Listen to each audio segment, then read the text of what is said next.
দেখ সুবোধ, তুই কিন্তু এখন বড় হচ্ছিস। আমি তো তোর কথা চিন্তা করি বল। জানি আমি তোর নিজের কাকু না, কিন্তু আমি তাও তোকে বিগড়াবো। মানে তোকে ডিসিপ্লিনে থাকা শেখাবো। আজকের থেকে ছোটবেলার সব নিয়ম ভুলে যা। এখন আমি তোকে বড় হওয়ার নিয়ম শিখাবো।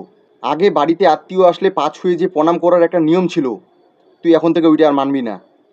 আত্মীয়রা আসলে পাত্তাই দিবি না। আর আত্মীয়রা যখন বাড়ি থেকে যাবে, টাকা চাবি, বলবি ওই টাকা দে, এইভাবে।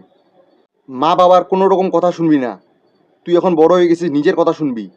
দারু খেতে ইচ্ছা করলে দারু খাবি, সিগারেট খেতে ইচ্ছা করলে সিগারেট খাবি। সবসময় শরীরটাকে ফিট রাখবি, খেলাধুলো করবি, পাবজি। পড়াশোনাতে কোনো রকম মনোযোগ দিবি না। তুই কিন্তু এখন বড় হচ্ছিস, সকাল সকাল উঠবি 9টার মধ্যে। আর স্কুল মাস্টারদেরকেও বলে দিবি, আপনারা আমাকে সম্মান দিলে আমি আপনাদেরকে সম্মান দিব। আর আপনারা যদি আমাকে মারেন, আমিও আপনাদেরকে মারবো।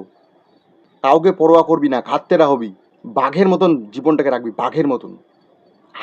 এরকম করবি সবসময়।